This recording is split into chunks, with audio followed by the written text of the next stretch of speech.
Welcome to the Daily Vibecasting. Today, trade wars are back on the menu. As Canada gets a 100% tariff threat, Elon Musk is inches away from becoming the world's first trillionaire, and AI is now coding 90s video games in under an hour.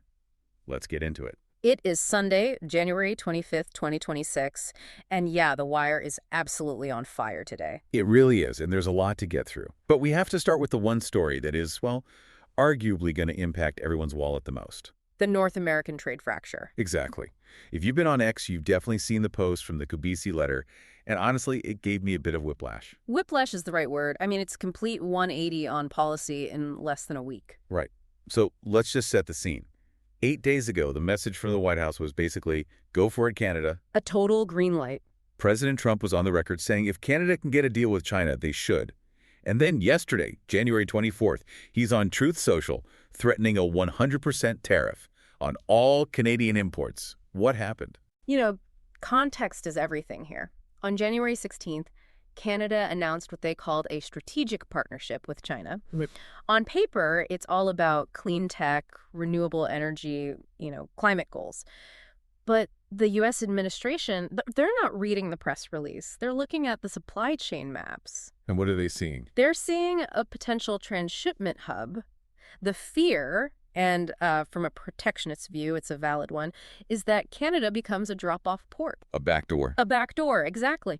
The U.S. has these high tariff walls against Chinese EVs, against Chinese steel. If China can just ship parts to Canada, assemble them there, and then drive them into Detroit tariff-free. And the walls are useless. The walls are completely useless. That is the anxiety that's driving this whole threat. Okay, I get the geopolitical chess move. I do.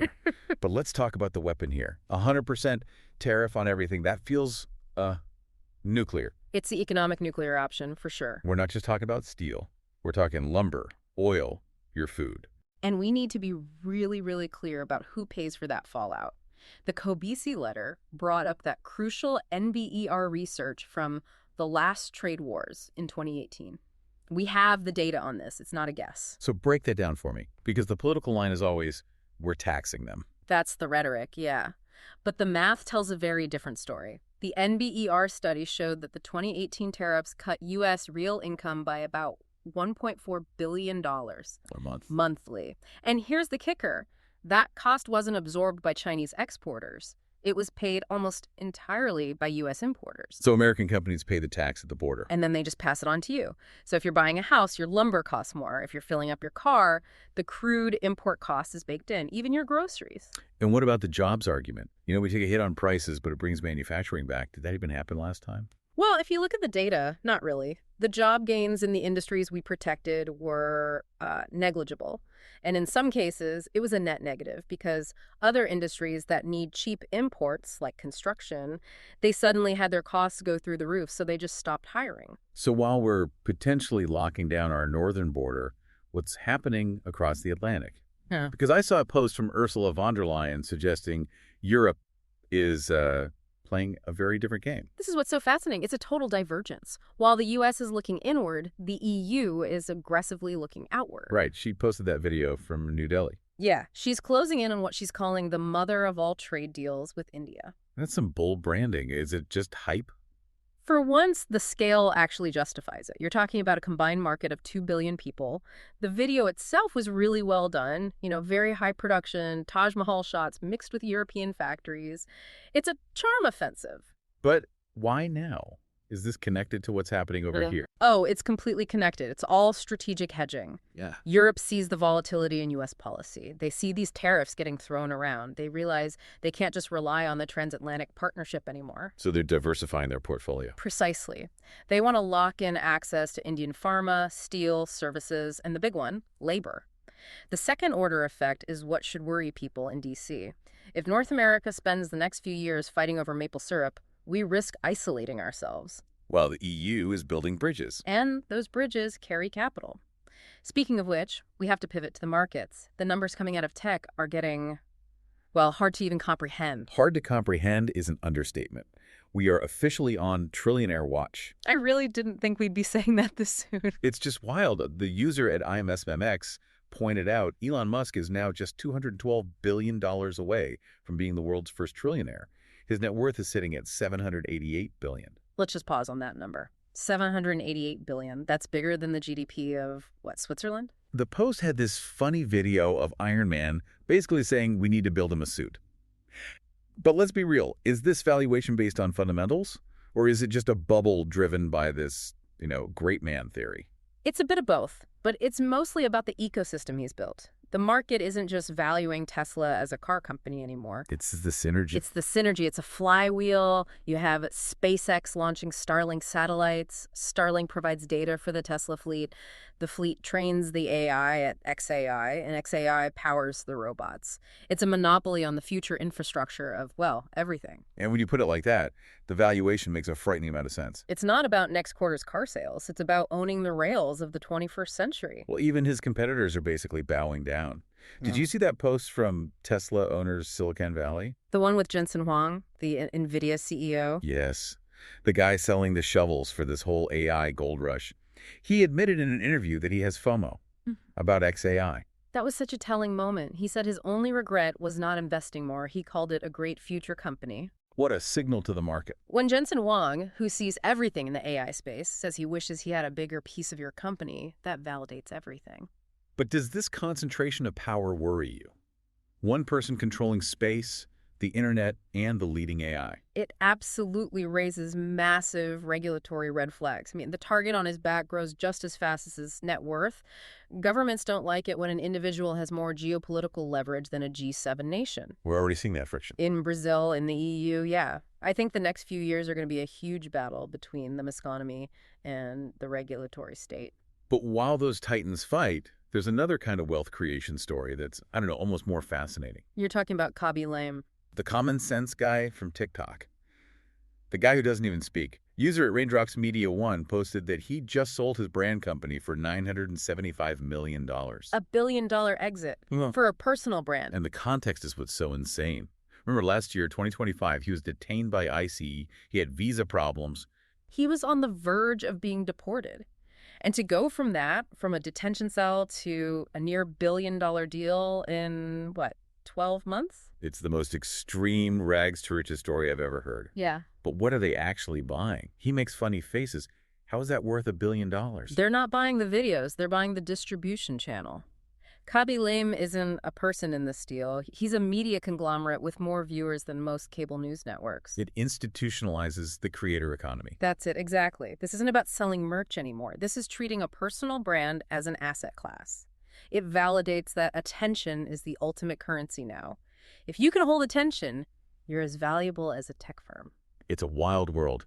Okay, let's talk about the physical world for a second, because there's this solar energy story on the wire that claims to solve, well, basically everything. This is the Musk claim, right? The one reported by at Marianoffel. Yeah. He said a solar array, 160 by 160 kilometers, could power the entire U.S. Just stick it in a corner of Utah or Nevada. It sounds like pure science fiction, doesn't it? It does. But is the math real? Surprisingly, the physics, it actually holds up. U.S. electricity demand is around 4,000 terawatt hours a year. To generate that, you need about 10,000 square miles of modern panels. So about 0.3% of the U.S. land mass. Right. So 100 mile by 100 mile square in the desert technically captures enough photons to run the entire country. So if the physics works, why haven't we done it? Why are we still burning coal? Because physics is the easy part. The bottleneck is politics and logistics. The problem isn't making the power, it's moving it. The grid. The grid. You generate all that power in Nevada, great. How do you get it to New York or Chicago? You need massive high-voltage transmission lines crossing thousands of miles of private land, state borders, national parks. The permitting nightmare. It's a software problem where the software is government bureaucracy. You've got zoning laws, environmental impact statements. The regulatory software is just running on Windows 95 while the hardware is ready to go. Speaking of software, we have to talk about the vibe coder story. This one actually scared me a little. This is from @Merdube, yeah. The creator of 3JS. He used Claude, the AI, to port the game Quake to the web. And the timeline is what's just terrifying. 1 hour. 1 hour. He said it took 18 minutes of prompting the AI and then about 40 minutes of fixing a few glitches. And boom, a functional 3D engine in a browser. We really need to let that sink in. Quake isn't some simple script. It's a complex 3D engine. A human team would take weeks, maybe months to do that, and AI did the heavy lifting in minutes. He's calling himself a junior vibe coder now, which is funny, but it raises a really serious question. If one senior dev can use AI to do a month's worth of junior-level work in an hour, what happens to the juniors? That is the crisis we are walking straight into. The role of junior developer is effectively being automated. Companies used to hire them to write boilerplate code, to fix small bugs. That's how they learned. And now AI does all that instantly. So why hire 10 juniors? You hire one senior who knows how to vibe with the AI, who knows how to prompt it and architect the system. So the entry-level rung of the ladder is just gone. It's being sawed off. The barrier to entry for creation has hit 0. Anyone can make a game now, but the barrier to entry for employment has just skyrocketed. And it's not just code. I saw at Higgsfield Eye released Google's VO 3.1 today. Right, the 4K video AI. Generating cinematic video with audio. Yeah. AI writes the code, AI makes the movie. The speed of this is just relentless. And the regulators are moving at the speed of the DMV. That gap is where all the chaos is going to happen. Chaos feels like the perfect word for our last segment. We call this the vibe check, and frankly, the vibes are getting weird. Extremely weird. We have to start with the discombobulator. I still cannot believe that's the real name. It sounds like something from a cartoon. It really does. But user at Gunther Eagleman posted about it. President Trump reportedly said the military used a secret weapon with this name to capture Maduro in Venezuela. The details he gave are both fascinating and terrifying. He said they pressed buttons and nothing worked. The claim is it just fried all the electronics, rockets, radar, everything. But it wasn't just an EMP. It affected the people. Guards had nosebleeds, vomiting, total disorientation. Which sounds a lot like Havana syndrome, right? Directed energy attacks. If the U.S. has weaponized this to the point where they can just deploy it in a raid, that changes everything about warfare. It's a bloodless victory in a way. Sure, but it opens a huge Pandora's box. If you can disable a city and make people sick without dropping a single bomb, the threshold for intervention just drops to the floor. It blurs the line between peace and war. And imagine that technology used on a civilian protest. It's the nightmare scenario. Well, speaking of protests, let's look at a much lower tech form of resistance happening in Minnesota. The SALT protests. Yeah, from @TuziRizo1. Protesters in Edina went to Target, bought bags of salt, and then immediately returned them. The idea was, buy salt, melt the ICE. A protest against immigration enforcement. It's creative, I'll give them that. But is it effective at all? I have to be cynical here. I mean, the state has the discombobulator and the protesters have Target's return policy. It feels like performative activism. It is. Who does this actually disrupt? Not Homeland Security. It disrupts the shift manager at Target and the minimum wage worker who has to restock all that salt. It's an expression of frustration, but as a tactic, it's probably counterproductive. So we have high-tech war and low-tech annoyance. And then in the middle, we have people who just want to bet on everything. The gamification of news. This is a massive cultural shift. The user at Polymarket posted about UFC 324. They're live trading the fight. The post has almost 10 million views. And Polymarket started with political predictions, right? Who will win the election? Now it's just eating all of culture. But betting on fights isn't new. Why is this different from Vegas? It's the platform and the behavior. It's the financialization of attention. People aren't just watching to see who wins. They're watching the probability lines move. They want skin in the game. You're not a spectator. You're a trader. Exactly. And that mindset is bleeding into everything. Elections, interest rate hikes, even wars become trading opportunities. It turns global events into a casino. A little dystopian. Truth matters less than the outcome you bet on. You don't need to be right. You just need to be profitable. That's the motto. Well, on that note, let's wrap with our predictions. No money on the line, just our reputations. What's your call for tomorrow? I'm looking at the AI sector. I think we're going to see a market correction on the AI hype stocks. Maybe not tomorrow, but soon. Really? Why? Jensen Huang seems pretty bullish. The tech is real, but the regulatory hammer is coming. When governments truly realize that tools like Claude can code, that VO can generate perfect deepfakes, they are going to panic. The speed is too fast for the state to be comfortable.